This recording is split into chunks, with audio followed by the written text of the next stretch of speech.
Welcome to Digital Currents, brought to you by Morgan Creek Digital. I'm Xavier Segura. Each episode, we spotlight the topics and people changing the tech industry with a focus on AI, blockchain, chips, and big data.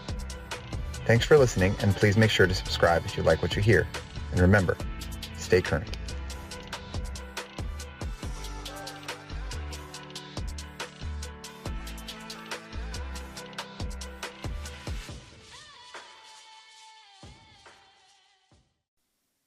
Mark, welcome back. Some of the listeners thought we were deep faking, but clearly you are back in the flesh and can confirm that you are safe and were not held captive for very long. That's right. Not held captive for very long. It just looked like a jail cell, but no deep fakes. Although it's funny. We were just chit chatting before we went live that we got a little snowstorm here in North Carolina, which doesn't happen that often actually.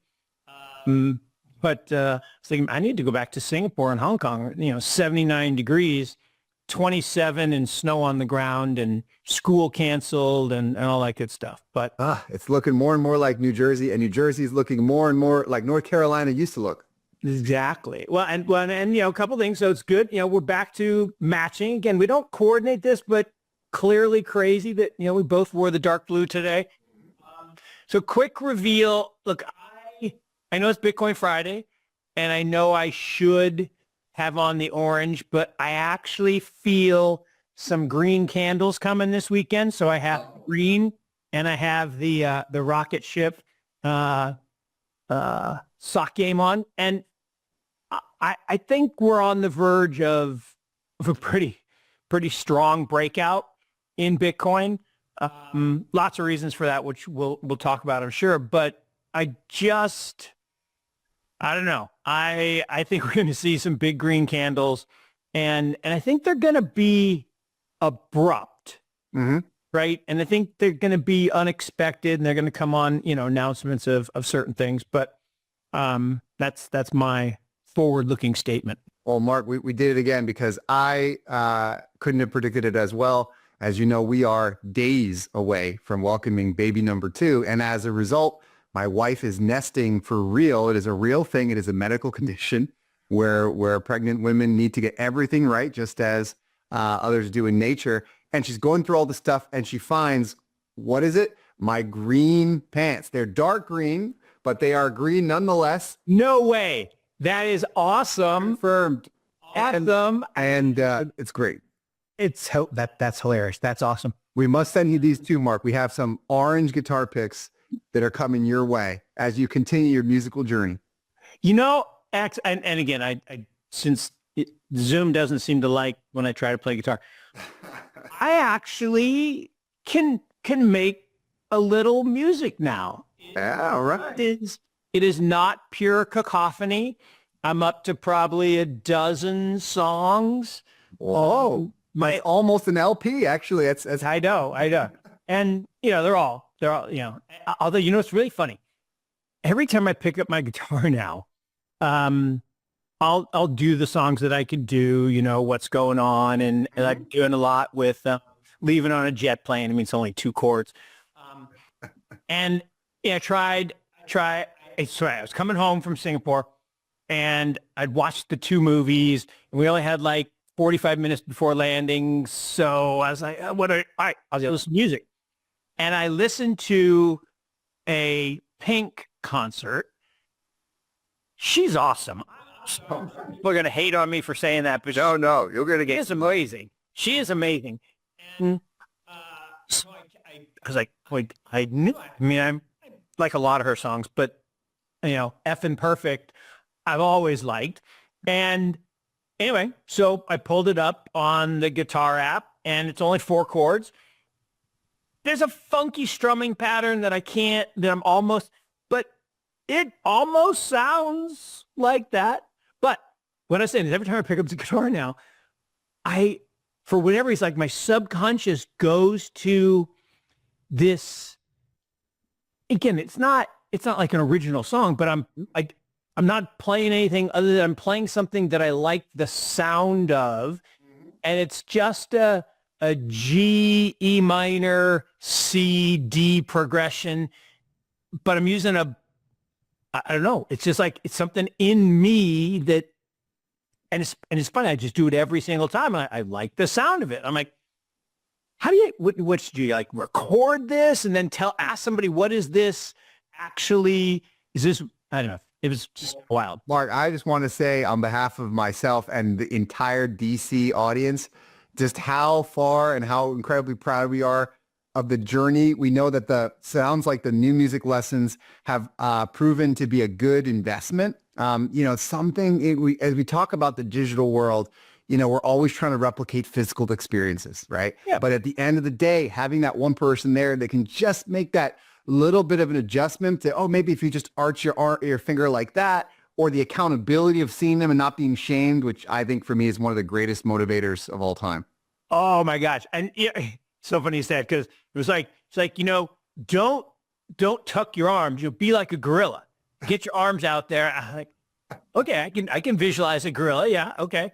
And to your point. So, and that human connection and the not shaming part is real, because you got to show up and you got to look right. And when they say, did you practice? Should I? Exactly. Yeah. Well, I actually did practice. I thought about practicing. Yeah. And I think actually, I've been pretty good. In fact, I don't do enough of the simple finger exercises. Yeah, fine. Of course.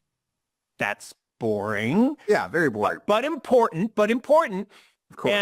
And but I do pick up the guitar every day, actually a couple times a day. And I did get banished to the attic. Oh. My wife finally said, you know what? Okay, you need to go up into the studio. In the attic, and that's where my son plays his drums. And this was actually cool. Actually, maybe I already talked about this last week, but we actually jammed for the first time ever, and it was only like for 3 minutes. But I was practicing Seven Nation Army, and he just started playing the drums, like just out of his head. He wasn't looking at a tab, and like, a rhythm. That's actually kind of cool.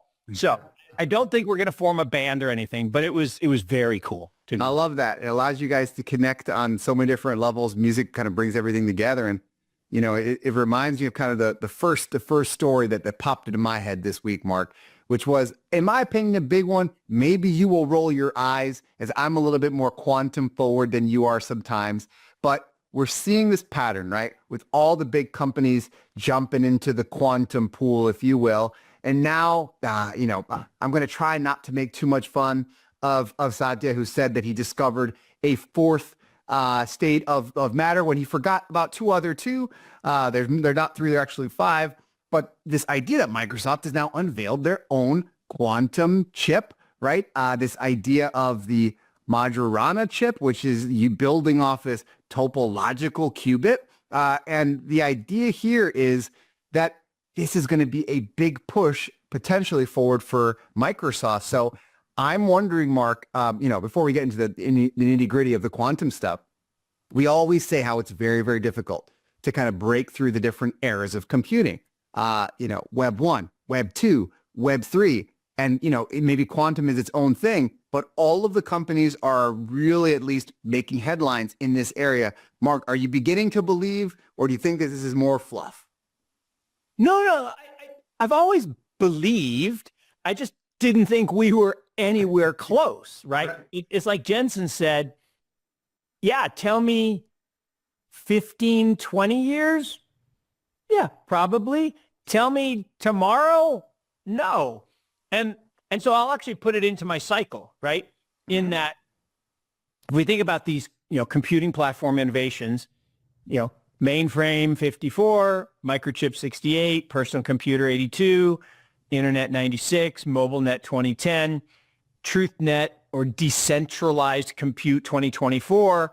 So we'll go with 14 more years. So 2038 for quantum, so we got, 13 more years before we see, real quantum. And I did love the fact that Satya is like, we've invented a new class. Well, I love that. I mean, the arrogance of it is a little extreme. Right. And it's a big deal what they did. I'm not dismissing it, and they spent a lot of money to do it, and put a lot of smart engineers on it. But to your point, to not understand actually how many states of matter there are, and all the work, and not acknowledge all the work that's been done before you. But look, every big company right now has to compete with the other big companies who are trying to find a way to keep their growth from going like this, right? Apple's growth is basically turned negative. So they start talking about all kinds of crazy stuff. And then, Meta goes all in on metaverse and crashes. And they're like, no, we're an AI company. And then Google, and it has worked. I mean, Meta's up, 7 times off the bottom. And then Google, right, says, oh, we're investing in quantum, and we have this new Willow chip. Like, but it doesn't do anything other than run a benchmark that's designed to say that a CPU can't check the work of a quantum, so we don't know if you're actually doing it. But I get it. And then there was the other one yesterday. This one was funny. They said that an LLM solved this wasn't a quantum thing, but it's so funny. So this LLM solved a problem in a number of hours on this it was a germ or a bacteria, or like the pharma story. The pharma story. And that took scientists 20 years. I'm like,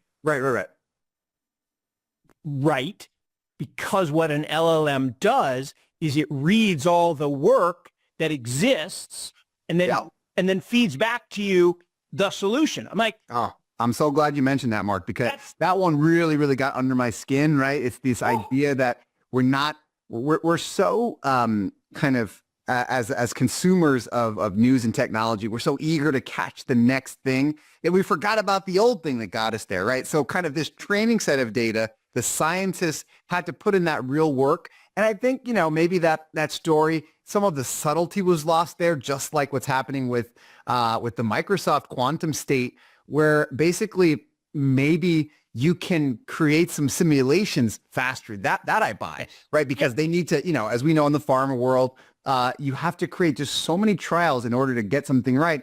And basically these are hypotheses, but these are guesses nonetheless. And that takes time to create an environment. So could you have an LLM, or in this case, we always talk about quantum as doing things much faster. Could it create a world that's simulating things so that we save some time? I mean, that's the goal.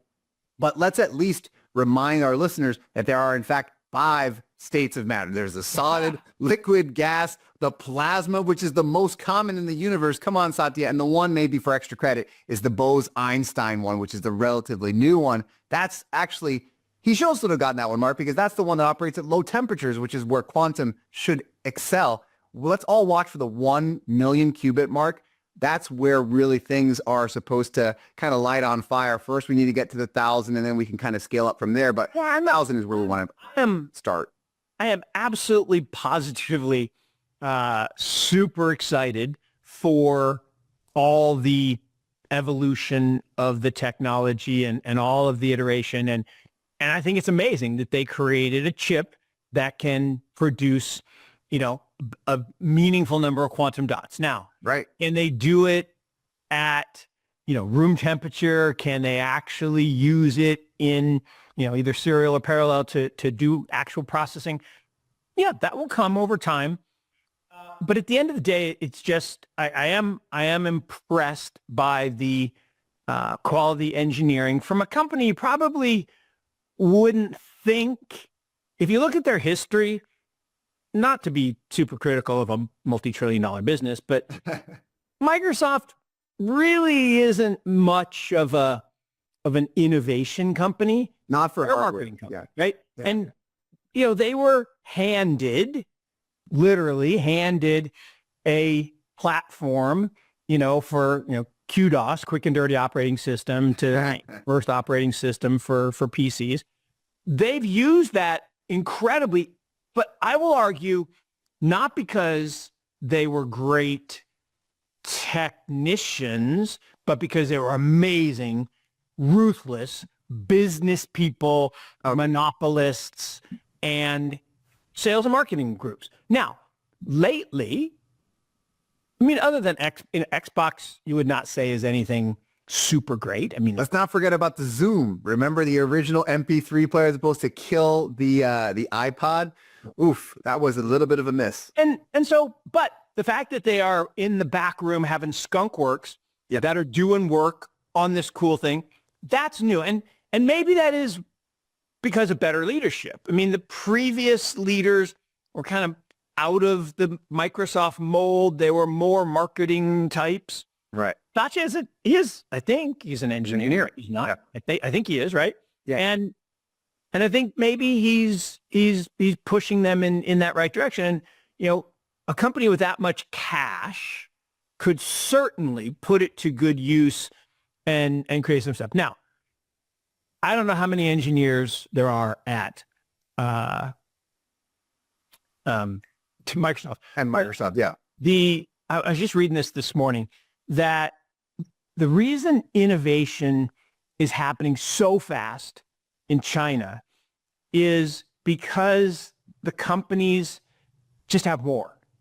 And the one that just blew me away was Huawei. They were talking about Huawei and how they're innovating and why their new chip arguably is better than the NVIDIA chips. And he said, it's because we have 110,000 engineers. Unbelievable. I mean, that's more than all the employees of any U.S. tech company. Full stop. And that's just the engineers. I was like, wow. I mean, that's a wow. And so it's just bigger in China, right? Like the sheer scale of the projects. Obviously, the country itself is massive and largely uninhabited, right? Everybody's sort of living in the coastal area, clustered together. And that's actually reminds me back in my days at Oracle, we always used to kind of have conversations with engineering and the product leads about kind of why the Oracle data was better, right? Or why was the decision better? Because I'd worked at a lot of different companies. Everybody was claiming to be the best. And their answer, just like what you're saying, was we just have more data points than everybody else. Therefore, our outcomes can be better. And that's the definition of big data, Mark. I was going to say, one thing that reminds me of this is, as you were talking about kind of this this collision in Microsoft having some starts and stops, you know, with software and hardware kind of figuring kind of that balance out. One company that's done extremely well at figuring out that balance, obviously, is their other rival, Apple, right? So Apple unveiled the 16E intelligence, right? I'm sure you saw this. And this is a trend, Mark, that we've already been investing in. And I'll break it down.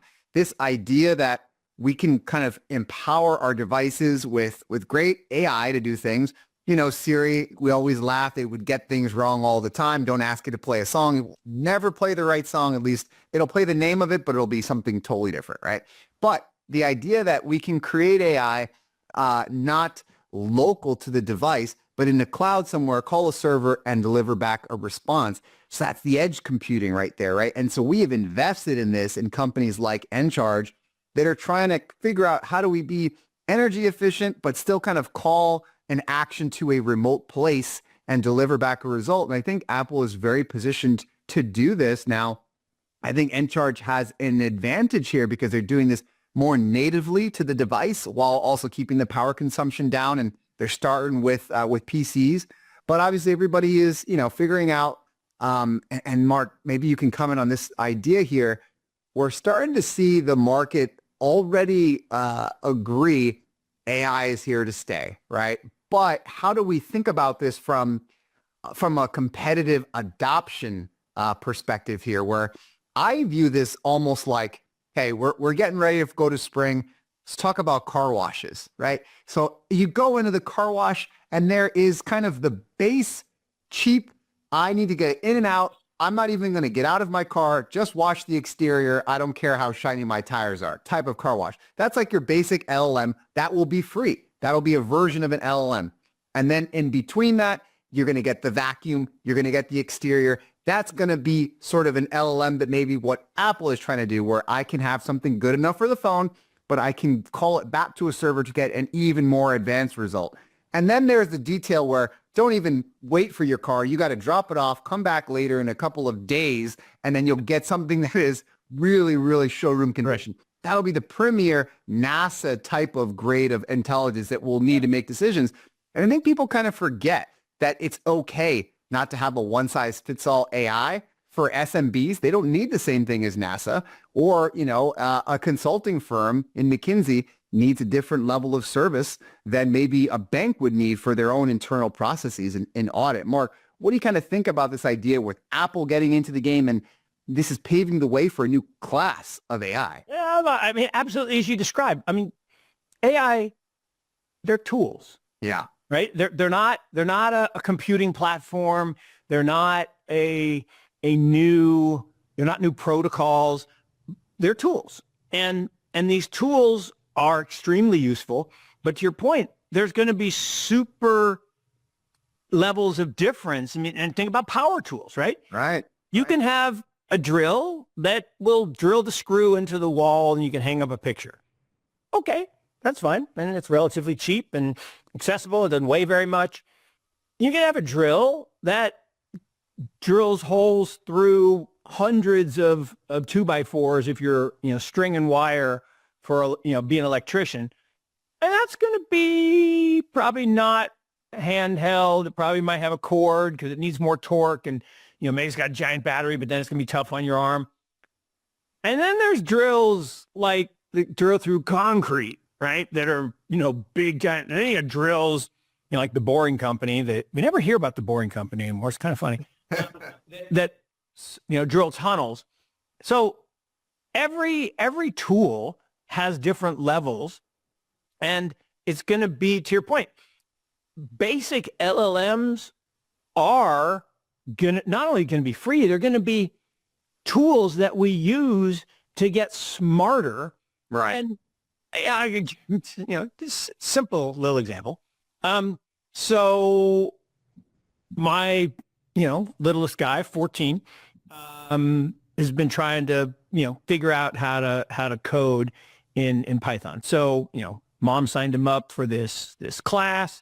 It was online. It was a teacher and 3 students, and there was it just wasn't really working. And it wasn't in person, and it just really wasn't working. So, he's tried watching some YouTube videos, and that's been a little better. But I asked DeepSeek last night, create a lesson plan to learn how to code Python and give me exercises for each segment of the lesson plan and give me resources to help. It was unbelievable. And it was like that. And now we'll see if it works or not, but it was crazy. And again, that's because all that exists. There's all that information out there.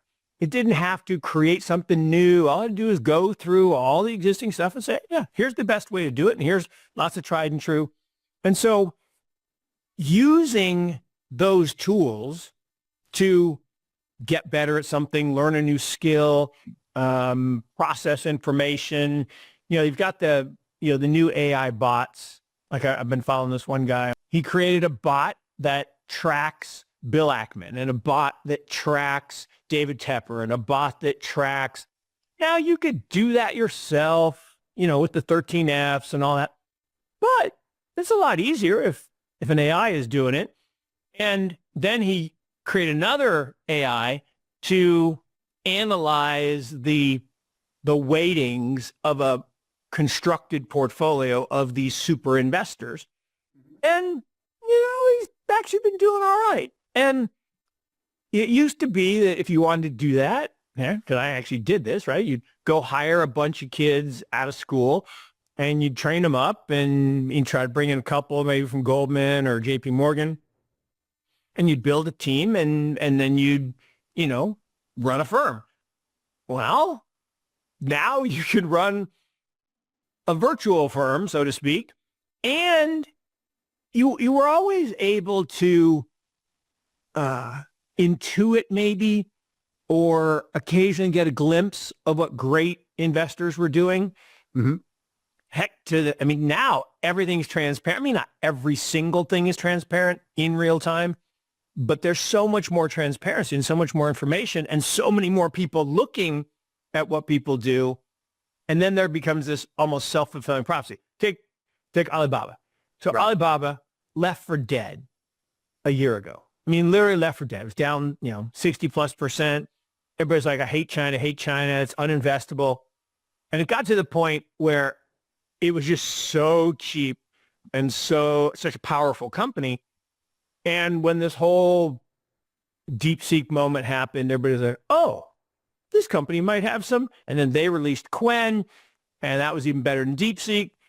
And all of a sudden, the stock just starts taking off. And then they reported earnings yesterday and just blew earnings away. Because remember, they're an e-commerce company, they're a payments company, they're a gigantic tech company, yet they still sell at a fraction of the valuation of their U.S. counterparts. And this thing's up almost 100% in the last month or so.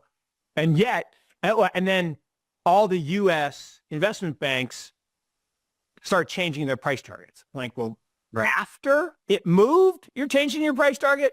But that's the nature of the beast. But We've got to give you huge credit for that one, Mark, because you were on the Alibaba train for, I remember there was a webinar in the summer and you were calling this thing. And of course, we can't time the market, which is why probably the worst time in my investment career was when I did the same strategy where I was modeling some of the big guys. There was a robo investor tool that I used and I got seriously burned because I just wasn't patient enough and I got at the wrong side of the dip. But what you're saying on the code review stuff and how you were putting in the inputs, you nailed this one, because there is a company now, Codium, that's being led by Kleiner, $3 billion valuation. And that's exactly what they're doing. They're a coding assistant.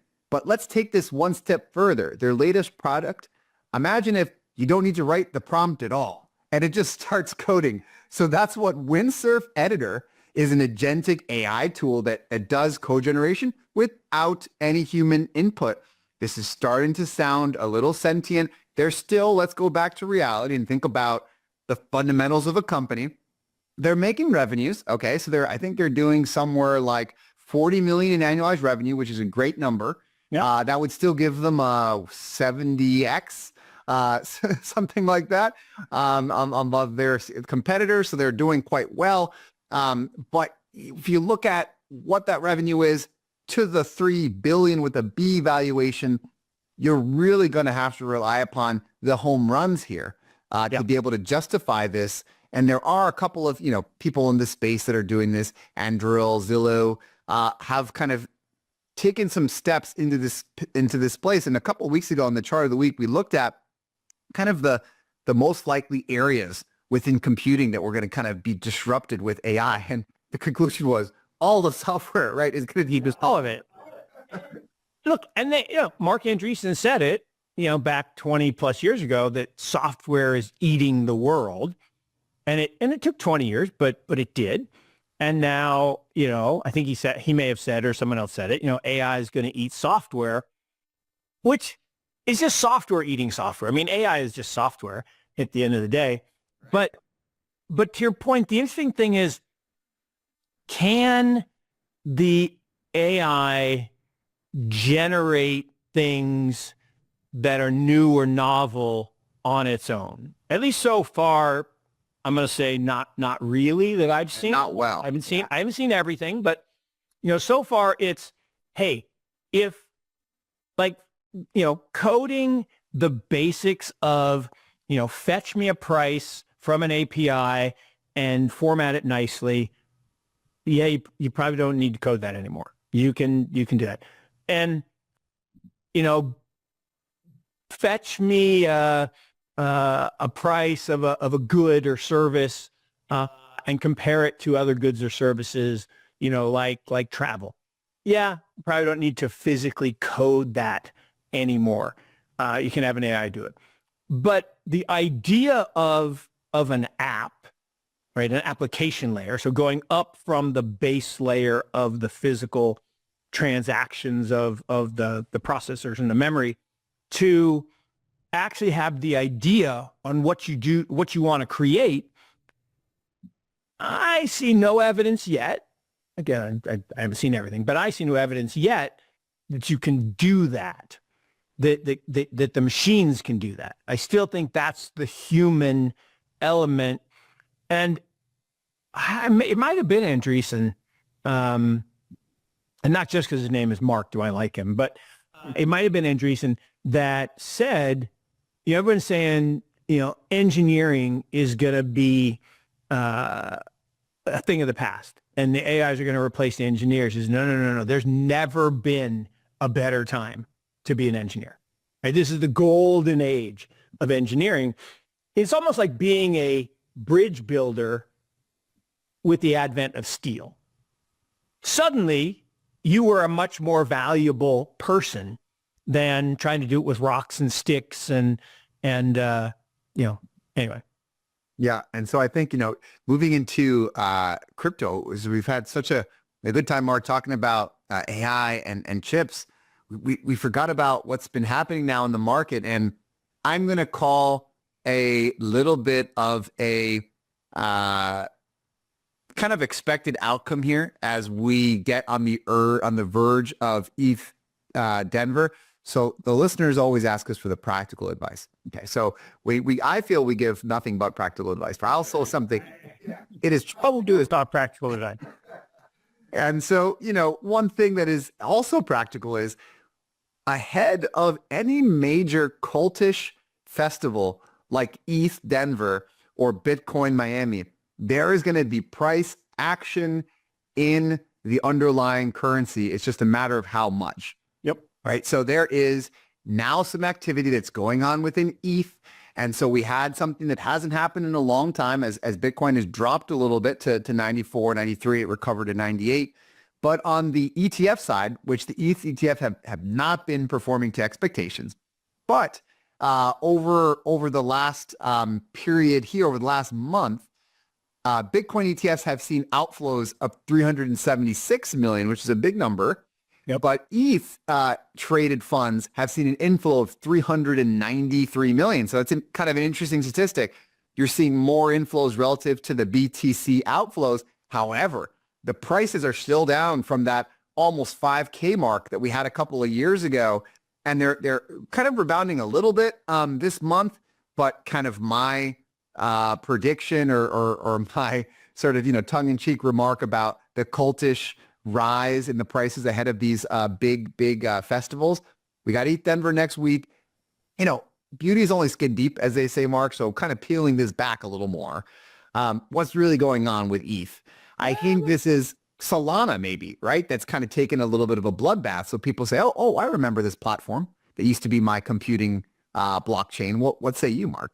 Yeah, look, we've asked the question on the show in the past that somebody else said, and I stole, good artists borrow, great artists steal, that said, if ETH didn't exist and it was invented today, would anybody use it?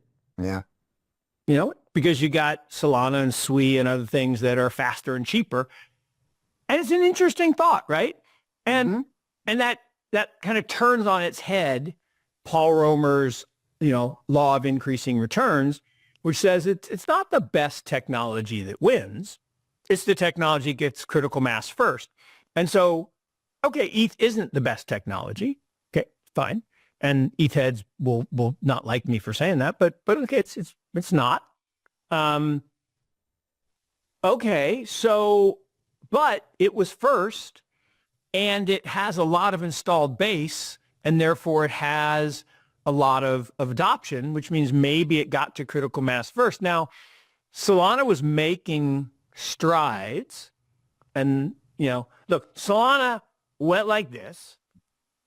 Okay, all the way to 260. They spent $1 million on the party in Portugal, and then and that's the perfect sign to sell, right? When anyone spends $1 million on a party, I don't care what you're promoting, whether Super Bowl ads or whatever, you should sell it. But that crashed all the way down to $9, and then it just started to rally again, post FTX and all this stuff, and started to rally again. And it got all the way back up to 258 or something like that. And everybody's like, oh, we won. I'm like, okay, well, did you? Or was it, okay, someone figured out how to do meme coins on Solana and they took off. And so volumes went up again. Everybody's like, oh, look, let's extrapolate. Remember, the problem with all of this stuff is that volume actually isn't generating any value to the owner of protocol, right? It's not like you get a toll or you get a share of equity or something. It's kind of a meme coin in and of itself. And there's this cult around it, which we'll go to another cult in here in a second. But long story short, then it crashed again. So it went from 258 all the way back down to 160, 170. It's like, whoa, what happened? Well, a couple things. One, people started looking at SWE and other things that were starting to make inroads. People started to say, well, Sol crashed again. You know, they said they fixed it and they said they could process all these transactions. It turns out they can't. So maybe we got to go back to ETH. So ETH then started to surge a little bit. And man, I must be allergic to something. But here we are, you know, covered in snow, and the pollen may be already early again. Or maybe it's my cat. But I think what's interesting here is there's a rumor, and at this point it's only a rumor, that the amount of badness that actually happened in that first rise between FTX and some of the other investors who we actually invested with and we kind of like was pretty bad. Like some really bad manipulation. And that's now coming out as the FTX settlements get sent out, and people are saying, you know, I'm out. This stuff is toxic. So again, I'll make the Solana people mad because they'll say, no, we're not a scam. We're a great thing. I'm like, okay, show me that there's real development of real products other than meme coins on the platform that people are using, where I can point to a lot of smart contract products on ETH. And yeah, it's too expensive, and yeah, it's not fast enough, but they're real use cases.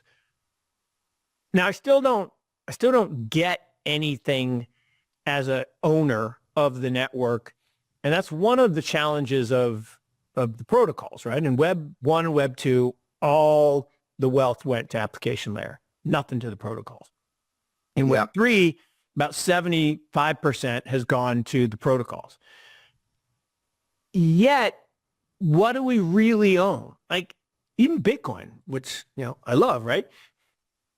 Is it anything more than a meme coin? I mean, I don't get cash flow from it. I don't get a dividend from it. I don't really own it. I mean, I own it. Now people say, oh, but it's a better form of it. Yes, I agree with that. It is digital gold. Got that. And yes, it could be eventually used as a transaction monetary unit. Yes, but everyone would have to use it. And yes, it could be the base layer of the internet of value. It could store anything of value. So, okay, they're all the good things about it, and therefore it probably should have value. But all these other tokens out there, and we've seen it with the meme coins, right? They went up, and now they're all just crashing like crazy. And it's because there's really not all of them. I mean, Doge is still high and Shiba is still high, but a lot of the, I mean, Fartcoin finally, went away. And we've seen, to your point about the controversy. So as I like to say, the fifth Argentinian beetle, President Javier Milei, he basically is in a little bit of hot water because he promoted Libra using Solana, and it was effectively a 4 billion pump and dump.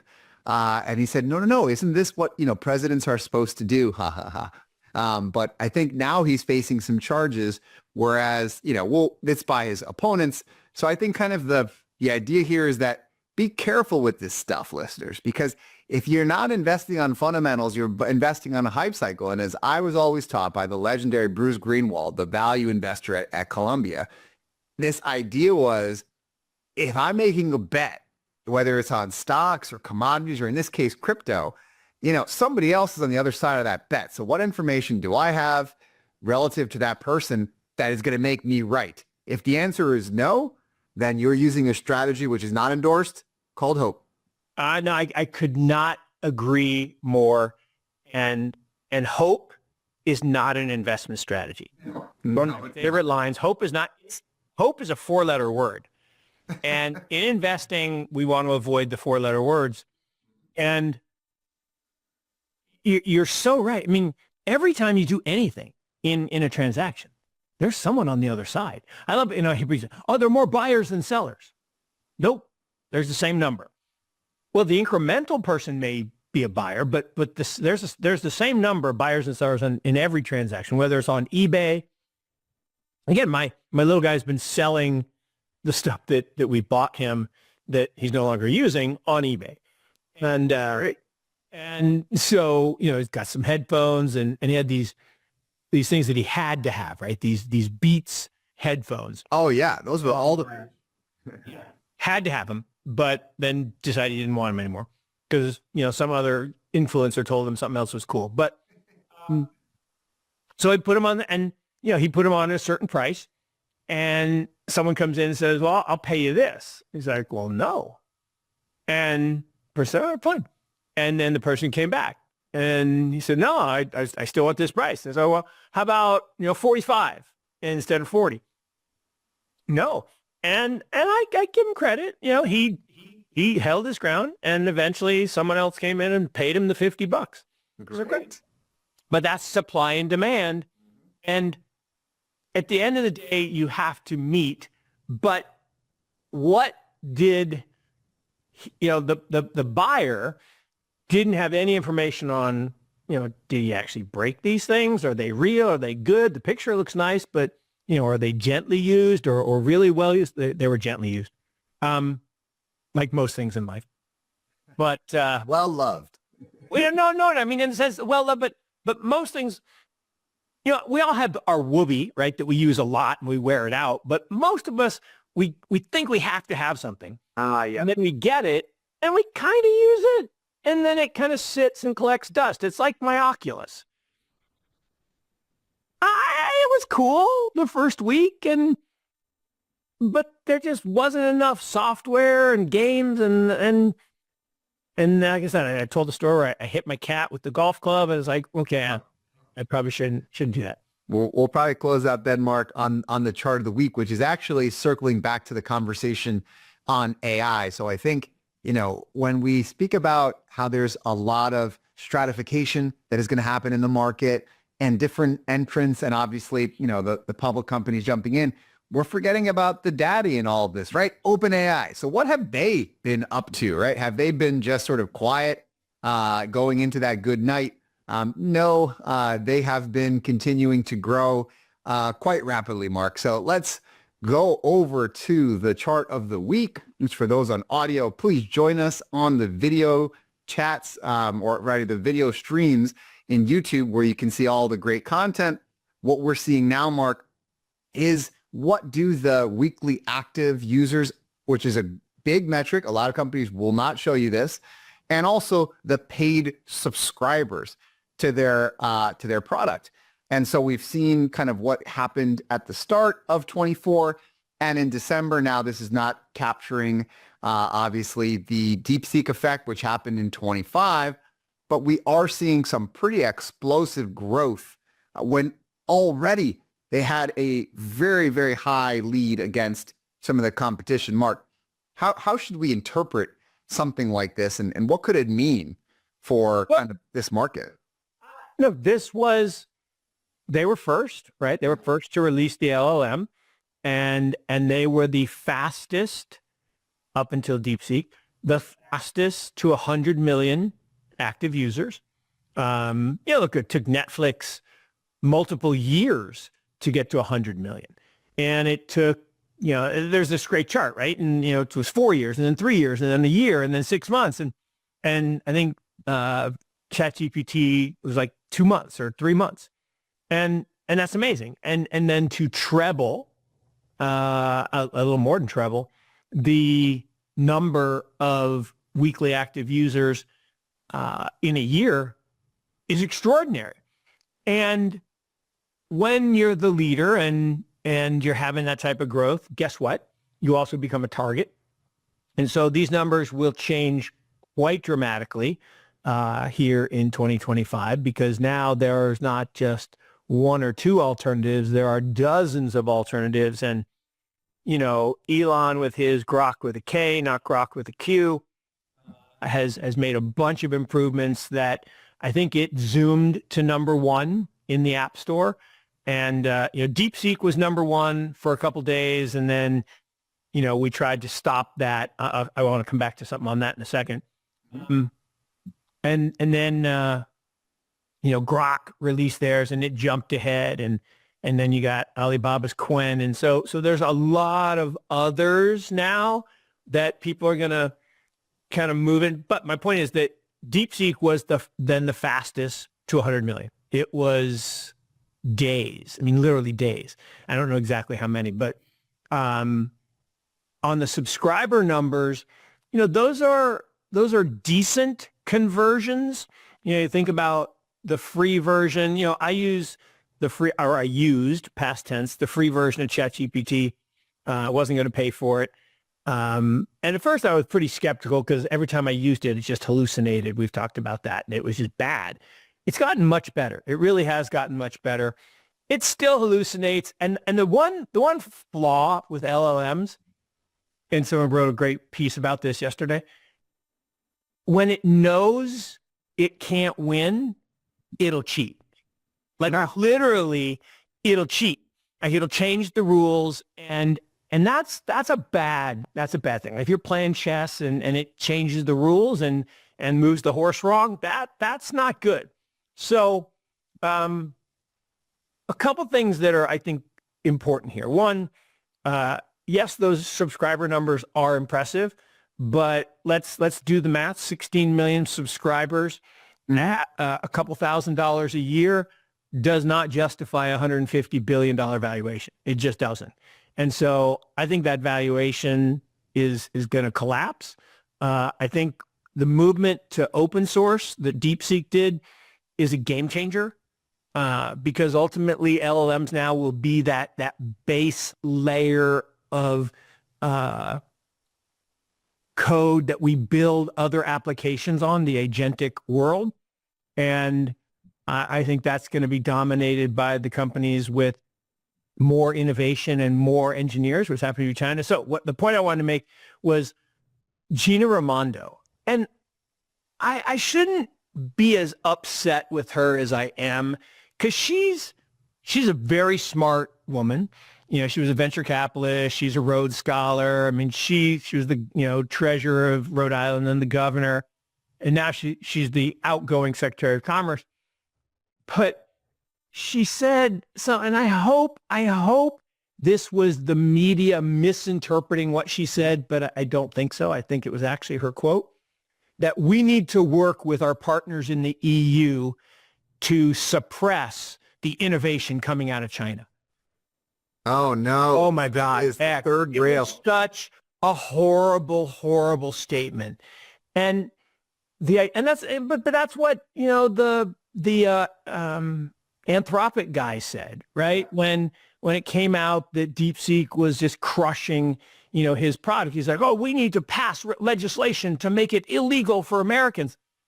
And there was actually a bill. This is crazy. Someone wrote a bill that wanted to make downloading DeepSeek and having it on your phone punishable by jail and a $10 million fine. Oh, man. And I'm happy to risk it, right? I got DeepSeek on my phone. I'm not deleting it. I'm going to use it. I love it. It's better than ChatGPT. It just is. And I haven't really played much with Grok, so maybe Grok is caught up. But Mark, while you were describing the chart of the week, I found the chart you were talking about, this shows, so we have a double bonus. We see how long does it take some of the famous, well-known companies to reach 100 million, right, users. So all the way at the bottom here, you've got LinkedIn holding strong with 8 almost years, right? And of course, they required Microsoft 25 billion, which is just crazy. And LinkedIn is in my world, an institution, right? I look at my LinkedIn every day, right? Yeah, daily use. Exactly. Twitter, another thing we can't live without is 5 years. Facebook now is 4.5. And then YouTube, which I don't even watch TV anymore unless it's some sort of sporting event. And that's 4 years, right? Snapchat, which I never really got into. I was kind of aged out of that. Yep. Was 3 years and 8 months. WhatsApp, 3.5. And this is an interesting one, right? Because WhatsApp was that messaging service. Sequoia's golden child, the 19 billion acquisition. But then Threads eventually is kind of the potential successors. I'm going to jump all the way to the top with Threads taking 5 days. And it's still the record here. So I think, again, maybe it's just my tilt of being a classics, history trained person, that when we look at ChatGPT or DeepSeek, there are other companies here that have done quicker turnarounds to 100 million. But the question is, are they going to be getting the multiples of DeepSeek and OpenAI, or are we just prisoners of the moment? Because the past is littered with the time to 100 million is shrinking. Obviously, the world is getting bigger, as we speak. Well, and to the point, right? Imagine a day where you didn't use LinkedIn or Twitter or WhatsApp or Instagram, or if you're in China, WeChat. Right. You can't do it, right? I mean, you can't imagine that day. I don't use ChatGPT every day. I actually never use Threads. Same. But and TikTok I don't use every day. But there are people who do, for sure. But if you think about OpenAI valuation with ChatGPT, if it's not something I need every day, but it's a good tool, and I'm going to use it with some periodicity, should it really have 3 times the valuation of Twitter? Oh, yeah, Mark. And that's such a good point, because I think that's some of the problems with valuation, right? Valuation is based on anticipated growth. Yeah. And usually we're using this idea of speed towards a milestone. And we try to be careful of this, as, forward-looking projections are not really the best proxy here. But for something like OpenAI, you see how quickly it got to the number and how quickly that technology is replacing some incumbents. So it must be bigger than, X, right? Oh, no. And, a couple things too. So I read the other day, someone predicted that, AI was going to double global GDP. Oh, wow. Like, okay, do you realize what you're saying? Wow. And the silly thing about that is, how's it going to do that, right? In the sense that one of the things you're all worried about with AI is that it's going to replace human workers, right? We won't need coders and we won't need accountants and well, those are part of GDP. So all you're doing is changing which company gets the GDP. It's kind of like when people are like, oh, this is going to be so great. Doge is going to strip all this cost and all this waste out of the government. Like, Now, all that government spending, okay, maybe wasteful, but it was spending, right? And that actually then got counted somewhere as GDP. And so what's interesting, at the beginning of this year, the first quarter estimate for GDP was 4%. It's down to 2%. Wow. Because people are like, whoa, wait a second. They're canceling all this spending and they're canceling all. Well, wait a second, And so there's a cause and effect. And look, I'm all for AI. I'm all for technology. I'm all for all of this stuff. But it doesn't magically create new things. It's going to move now. It's going to enhance productivity. Yeah. But I always say it's like my computer going faster. if my computer has a better processor, goes from CPU, I don't have a GPU computer yet, but maybe someday I'll have a GPU computer, and it'll be super fast. But I don't read faster. I don't type faster. I don't send emails faster. I never send emails. Yeah. And so, and they're, well, but then you'll be replaced. Okay, maybe. I mean, and maybe a bunch of my functions will get replaced. I mean, I can't envision a world where investment professionals like us, at least what I used to do as an allocator, I can see a world where an agent constantly screens all the great investment opportunities in the world and allocates portfolios. So financial advisors, allocators, yeah, I could see that job going away. Venture capitalists, is the AI bot going to go find another AI bot to create a new business? Yeah, I guess maybe that's possible. But are humans going to be more creative and more sentient than, you know, we'll leave on this. So I don't know if you've seen the picture of the woman in the Chinese mall with her robot behind her carrying her bags. Oh, I have not. I have not. I know. And it was like, oh, this is the future. I'm like, oh, okay. Yeah, that's better than her driver or her butler walking behind her carrying her bags. Right. But if everyone brings their robot to the mall to carry their bags, is that, I mean, one, does the mall have enough space? There's another one. You know, they're talking about, oh, China's crashing and their GDP is so bad. Someone put a video of a mall over the Chinese New Year. I can't even describe how many people were in this mall. And yeah, I was at the mall here in Chapel Hill a couple weeks ago. It was not crowded. So that was unbelievable. But I get it that humanoid robots are a thing and everybody's excited and they're valuing these things. But I'm still struggling a little bit. We've talked about this too. Is the human form really the best form factor for a robot? Or should it be one of those crazy dog things? Or should it be a roly-poly thing? Or should it be the ball like, you know, what was the one? In the Star Wars, there was not R2-D2, but the one on the ball was something. Oh, right, BB-8. BB-8. Or is it BB-8? Right? And I don't know the answer, but I do know. Conversation, right, for our IC, Mark, where we had this conversation where, you know, what is the real value add in having what may be an inferior design, right? Yeah. And I think, you know, things just go in circles, right? Where you look at the exotic car industry, which I do quite regularly as in my free time, love the design element. And way back when, you had all the exotic car companies just making things that they thought were pretty, right? And they didn't have wind tunnels or any of these things. They just designed things that they thought were pretty. And you know what started to happen? The prettiest cars became the fastest cars because the things that we naturally think are attractive are modeled in nature, teardrop shapes and others. So, okay, how does this relate to robotics? Well, we have a distrust for technology. It's one of the 5 conflicts that we learn about in classic English literature, right? Man versus man, man versus nature, man versus technology is one.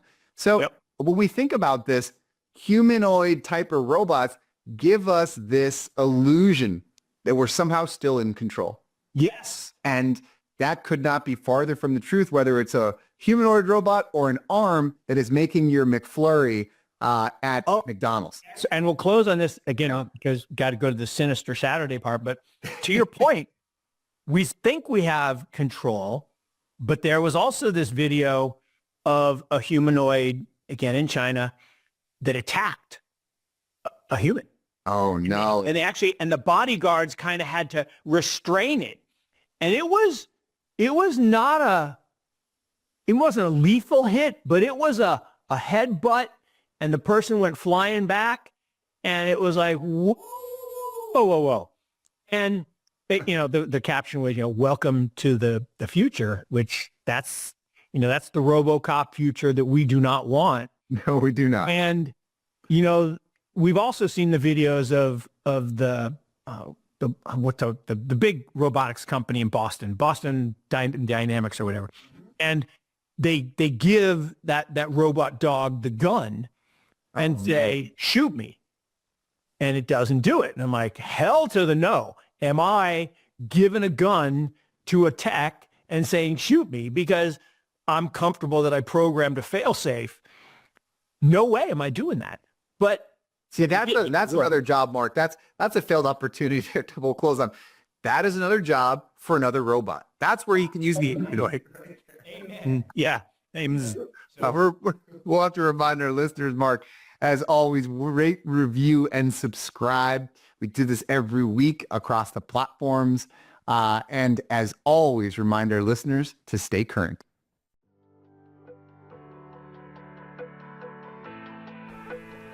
Thank you for joining us this week on Digital Currents.